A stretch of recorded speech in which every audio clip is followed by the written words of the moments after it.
morning, everyone. Welcome to Carnival Breakfast Show, coming to you from Carnival Radio, and this is Newspaper Review. My name is Joseph Oyokola. Good morning and welcome once again.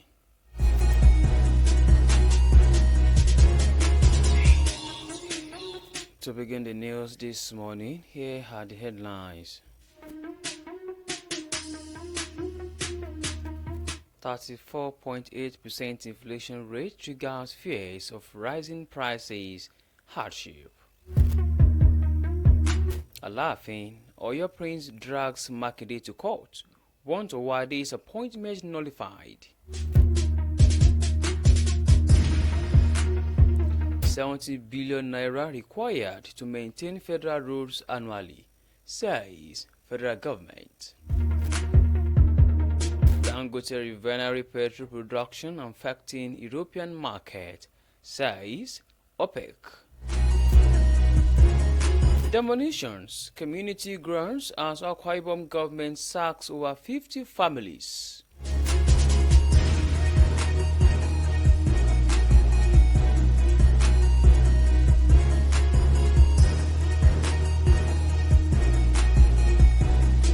Now to the news in details. The organized private sector has expressed worry over the continued hike in the inflation rate in Nigeria, stressing that these will further raise the cost of production, raw materials, logistics, and machinery, among others.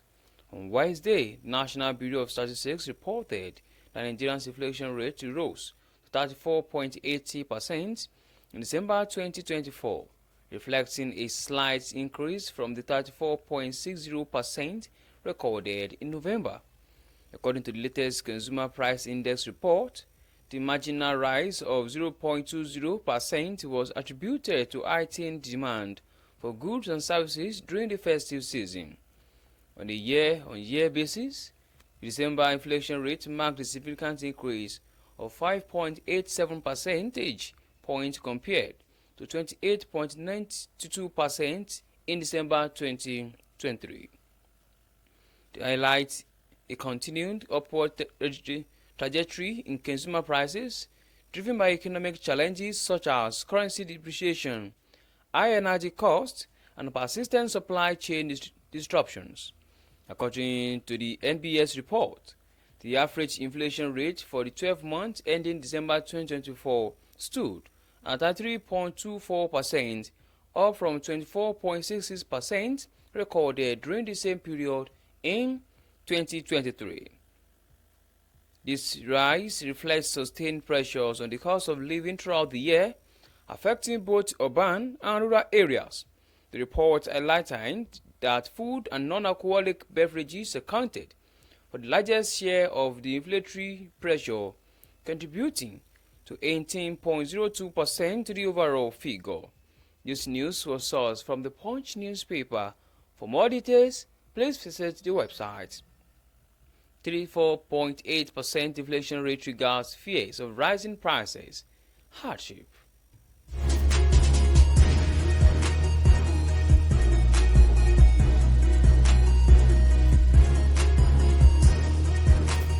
Meanwhile, one of the princes that contested for the position of Alaafin of Oyo, Lukman Gbadegesi, has headed to court to challenge the appointment and presentation of the staff of office to Prince Akeem Owade as the new Alaafin of Oyo by Governor Seyi Makinde.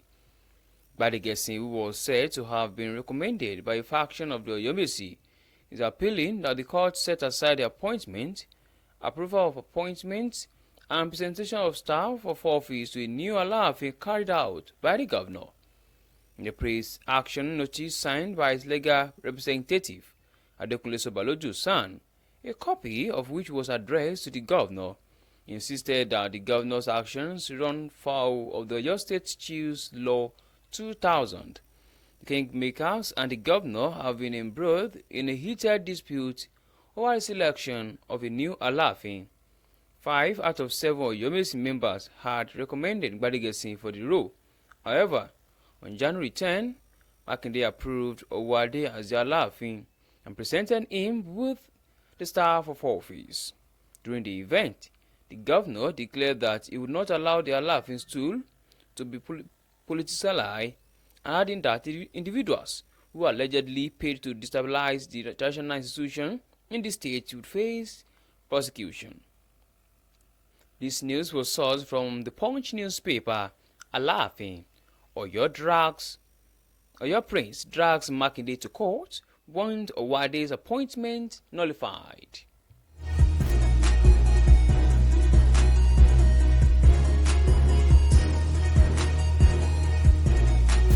In the meantime, the governor of Oyo State, Dapo Abiodun, and a former governor of the state who is currently representing Ogun East at the Senate, Benga Daniel, on Thursday described the demise of the House of Representatives member representing Remo Federal Constituency, Mrs. Adewumi Onanuga, as a colossal loss to the state and the country as a whole. Abiodun and Daniel disclosed this in a separate statement sent to journalists. Onanuga, aged 59, a deputy chief whip of the House of Representatives representing Sagamo Ikene Remo North Federal Constituency, reportedly died in a UK hospital on Wednesday, having been sick for over 2 months. In a condolence message, Abiodun described the passing of the late lawmaker fondly called Ijaya as devastating and shocking, noting that her death is a monumental loss to Ogun State in particular and Nigeria as a whole. The governor described the deceased as a fearless leader, loyal party member, and a great mobilizer who contributed immensely to the advancement of women and the general well-being of our constituents until our final days. Also, Daniel said that it was with great sadness and utter shock that he received the news of the sudden death of the federal lawmaker, whom he described as a very close confidant, trusted younger sister, and a highly resourceful and responsive politician. The former governor said Ijaya, as the lawmaker was popularly addressed in her lifetime, was not just a remarkable politician, but a beacon of hope and inspiration for women's aspirations and participation in politics.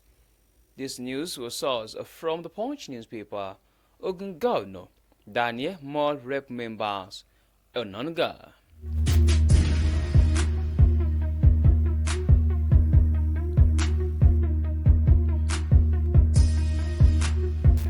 In another development, the Minister of State for Works, Mohamedi Goronyo, has expressed concern that the current budgetary allocation to the Federal Roads Maintenance Agency is grossly insufficient, given the critical role the agency plays in maintaining and repairing roads across the country, as well as the vast scale of the tax it is responsible for nationwide.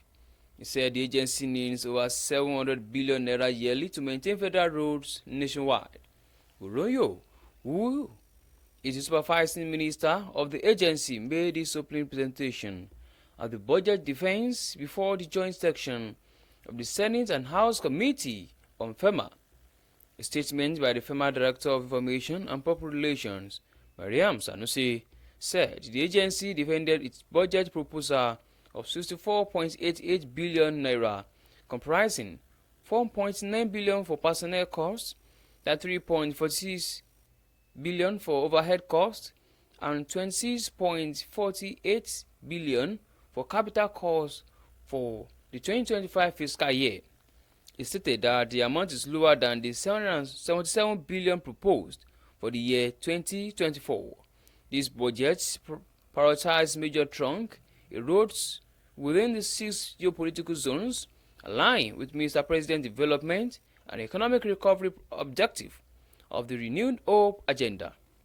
In his address, the Minister of State for Works stated that 96.7 billion naira was allocated to FEMA in the heart of 2024, which was later magnanimously increased to 103 billion naira by Mr. President. Of this sum, only 41.282 billion naira was released from the Office of the Accountant General of the Federation to the agency, out of which 40.287 billion has been utilized to date. Goronyo said FEMA is committed to ensuring transparency and accountability, using data-driven decision-making and regular community engagement in road maintenance planning. It disclosed that in collaboration with the committees and key stakeholders, efforts to reduce the burden on the federal government's maintenance of road assets nationwide are being looked into. This news was sourced from the Nation newspaper. 700 billion naira required to maintain federal roads annually, says federal government.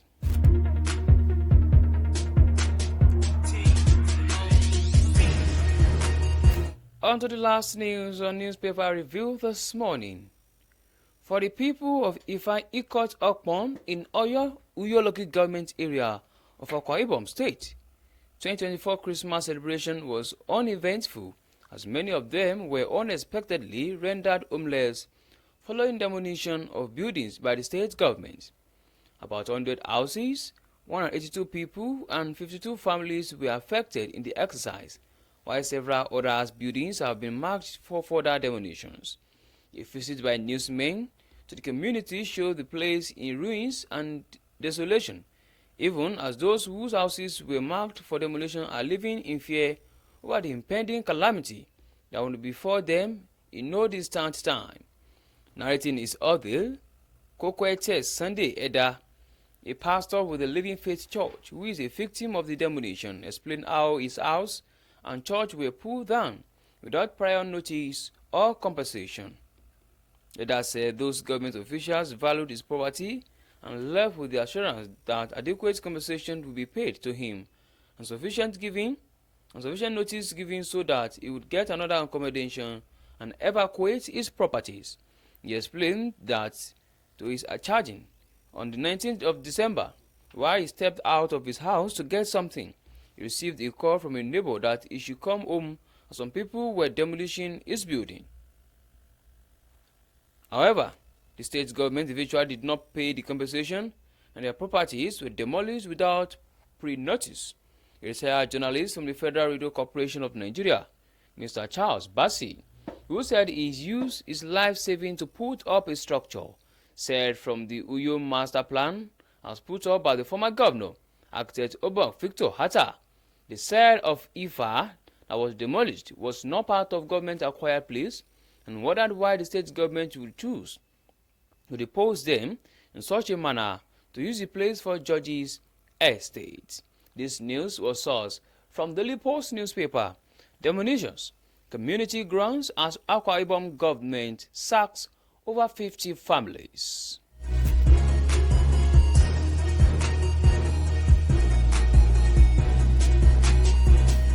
To bring the newspaper review to a close this morning, here is a recap of headlines.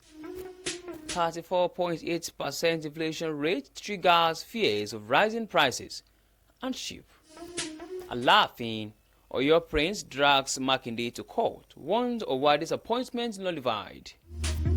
700 billion naira required to maintain federal road annually, says federal government. Dangote refinery petrol production affecting European market, says OPEC. Demolitions, community grounds as Akwa Ibom government sacks over 50 families.